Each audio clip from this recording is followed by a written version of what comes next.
LTC new testament Christianity church of Christ. నా ప్రియమైనటువంటి క్రైస్తవ మిత్రులందరికీ ప్రభువైన యేసుక్రీస్తు నామమున నా యొక్క హృదయపూర్వక వందనాలు తెలియజేస్తున్నాను. అందరికీ వందనములు. ఈరోజు కూడా ఒక ప్రత్యేకమైన విషయాన్ని మీతో మాట్లాడుతాను. ఏంటన్నట్లయితే క్రైస్తవ్యము లాభసాధనమైనదా అంటే డబ్బు ధనము సంపాదించుకోవడానికి, ఆస్తులు సంపాదించుకోవడానికి ఉపయోగపడుతుందా? అది దేవుని చిత్తమా? క్రైస్తవ్యము డబ్బుతో ముడిపడి ఉన్నదా అన్న దాని గురించి కొద్దిగా ఆలోచిస్తే కానుకలు గుర్తుకొస్తాయి చాలామందికి. కానుకలు అనేవి ఎందుకొరకు అసలు అంటే ఒక సేవకుడు ధనము సంపాదించి కుబేరుడిగా మారడానిక, లేక ఆస్తిపాస్తులు కూడగట్టుకోవడానిక అంటే కానే కాదు. అసలు కానుకలు ఎలా ప్రారంభమయ్యాయి సంఘములో అంటే, ఆనాడు సంఘ ప్రారంభములో యెరూషలేము సంఘమునకు హింస కలిగి భయంకర దాడులు జరిగినప్పుడు వారందరూ కూడా వివిధ ప్రాంతాలు చెదిరిపోయారు. సంఘ ప్రారంభంలో వారు ఏం చేశారంటే, వారు స్థిరాస్తులు అమ్మి అపోస్తుల పాదము మీద పెట్టారు. ఎందుకు పెట్టారు అన్నట్లయితే, అపోస్తుల మూలంగా యావత్ ప్రపంచానికి సువార్త ప్రకటింపబడాలి. రెండవది, సంఘమంతా కలిసి ఒక్కచోటనే ఉంటున్నారు, వాక్యం వింటూ ఉంటున్నారు, పనులు పాటలు మానేశారు, ఎవరు ఇంటికి వెళ్ళట్లేదు. భోజనాలు కూడా కూడిక దగ్గరే జరుగుతున్నాయి. ఈ విషయాలు మనం ఎక్కడ చూడగలమంటే అపోస్తుల గారి ఆరోజు చూడగలము. అక్కడ అందరూ ఒకే చోట భోజనం చేస్తున్నారు, ఇవి జరుగుతూ ఉన్నాయి.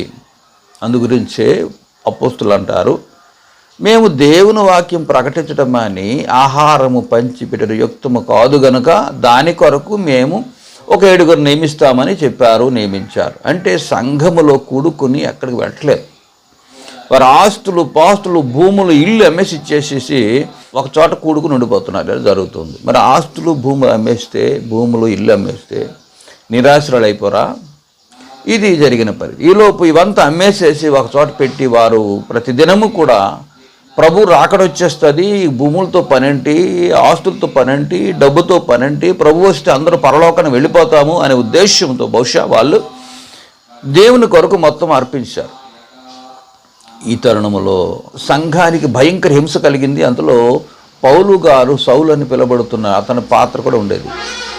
ఇంటింట వచ్చి పురుషులను స్త్రీలు ఈడ్చుకుని పోయి వారి చెరసాలు వేస్తూ వారిని చంపడమే, ఆ క్రైస్తవ్యం రూపు మాపడమే ధ్యేయంగా పెట్టుకున్నాడు. ఇలా యూదుల ద్వారా భయంకర హింస కలిగినప్పుడు అపోస్తులు తప్ప మిగతా వారందరూ యోధి సమర దేశం చెదిరిపోయారు.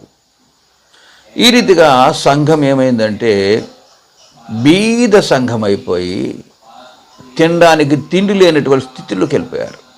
ఈలోపు యెరూషలేములో మాత్రం కాకుండా బయటి ప్రాంతాల్లో సంఘం విస్తరించింది. చెదరిపోయిన వారు సువార్త ప్రకటిస్తూ సంచారం చేశారు. వివిధ ప్రాంతాల్లో సంఘము విస్తరించింది. యెరూషలేము సంఘం మాత్రం బీద సంఘం అయిపోయింది.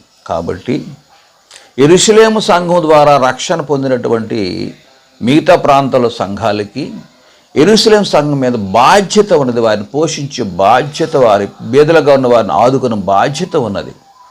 కాబట్టి కానుకలు ప్రారంభమయ్యాయి. ఈ సమయంలో ఒక మాట చదువుదామండి. కొరింథీయులకు రాసినటువంటి మొదటి పత్రిక 16వ అధ్యాయం 1 నుంచి 3 వచనం చదువుదామండి. పరిశుద్ధుల కొరకిన చందా విషయం అయితే, అప్పుడు చంద ప్రారంభమైందండి సంఘములో. నేను గలతీయ సంఘమునకు నియమించిన ప్రకారం మీరు చేయుడి అంటే పౌలు గారు గలతీయులకు కూడా కానుకలు నియమించాడు. నేను వచ్చినప్పుడు చందా పోగు చేయకుండా, ఎప్పుడో పౌలు వెళ్తాడు అక్కడికి, వెళ్ళేటప్పుడు కానుకలు కాదండి, చందా పోగు చేయకుండా ప్రతి ఆదివారమున మీలో ప్రతి వాడును తాను వర్ధిల్లిన కొలది తన యొద్ద కొంత సొమ్మును నిల్వ చేయవలను. అందరూ కూడా ప్రతి ఆదివారం కూడా మీరు కలెక్ట్ చేసి ఉంచండి, నిల్వ చేయండి. నేను వచ్చినప్పుడు మీరెవరిని యోగ్యులను ఎంచి పత్రికలు ఇద్దరో, ఎవరు మీరు రికమెండ్ చేస్తారో నేను వచ్చే సమయంలో వారి చేత మీ ఉపకార ద్రవ్యమును యెరూషలేమునకు పంపుదును. అది యెరూషలేము పంపాలి. నేను కూడా వెలుట యుక్తమైన ఎడల వారు నాతో కూడా వత్తురు. యెరూషలేమునకు కానుకలు కావాలి. ఎందుకు? యెరూషలేము సంఘం బీద సంఘం అయిపోయింది.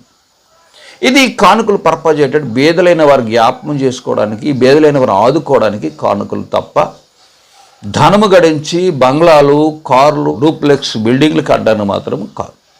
అలాగైతే ఆనాటి అపోస్తులు యొక్క ఆస్తులు నేడున్ను కదా భూమి మీద. ఇదిగో ఈ ఫ్లాట్, ఈ బిల్డింగు, లేక ఈ ప్యాలెస్ మన అపోస్తులు పౌలు గారిది, పేతురు గారిది, ప్రథమ అపోస్తులు పేతురు గారిది చెప్పుకుందరు కదా. వారు సింగిల్ ఎన్పి వారి కోసం వారు సంపాదించలేదండి, కేవలం సువార్త కొరకు వాడారు. అసలు ఈ కానుకలు ఎందుకు అన్నట్లయితే, నెంబర్ 1, సువార్తికుడు తాను బ్రతకాలంటే, తన కుటుంబం బ్రతకాలంటే సువార్త కొరకే ఆయన ప్రయాసపడుతున్నారు కనుక, వేరే పని చేయడు కనుక బ్రతకాలి అంటే ఎలా బ్రతకాలి? తోటి క్రైస్తవుల కంటే కాస్త బాగా బ్రతకాలి.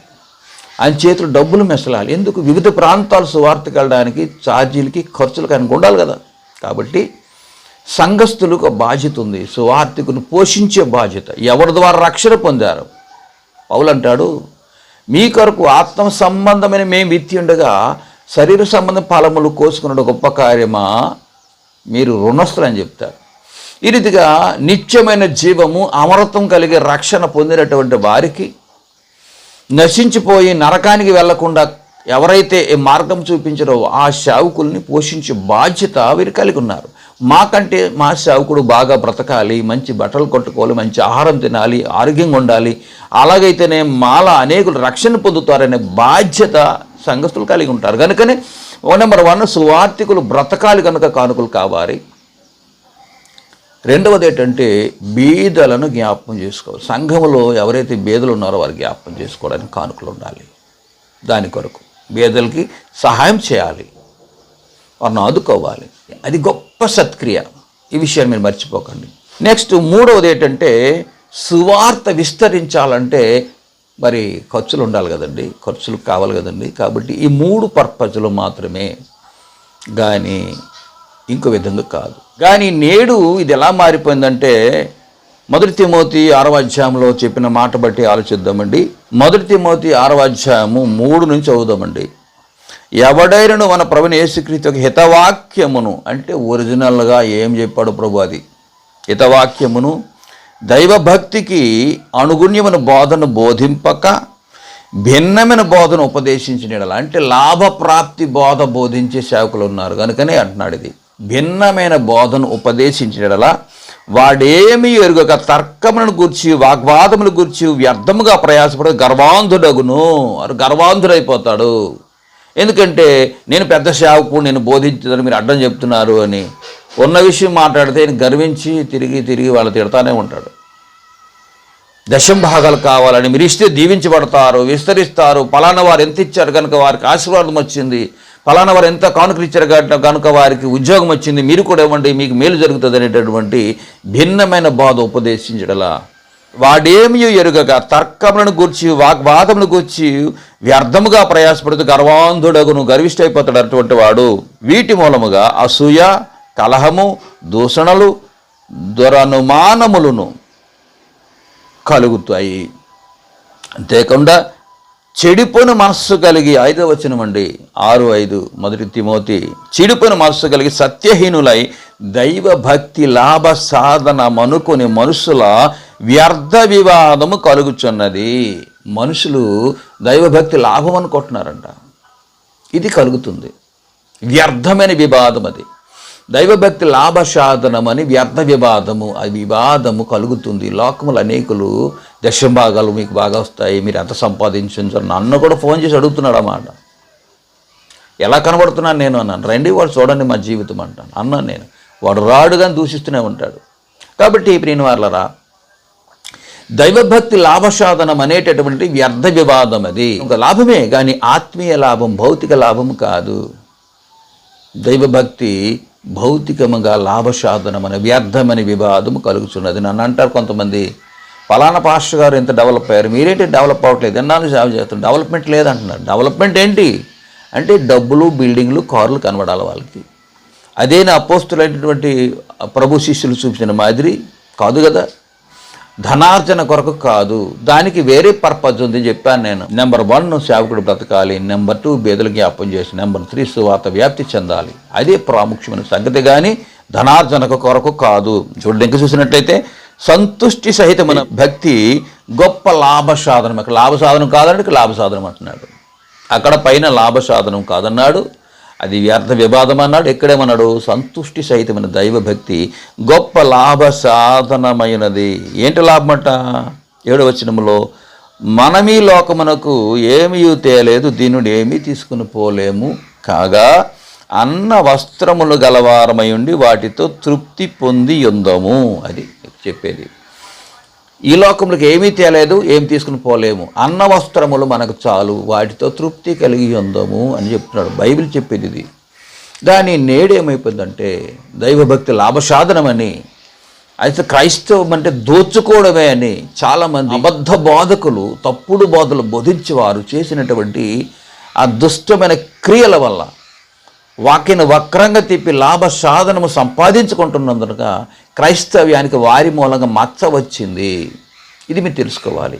క్రైస్తవ్యము ధనార్జన కొరకు కాదు, క్రైస్తవ్యం ఒక వ్యాపార సంస్థ కాదు, క్రైస్తవంకు డబ్బునకు సంబంధం లేదు.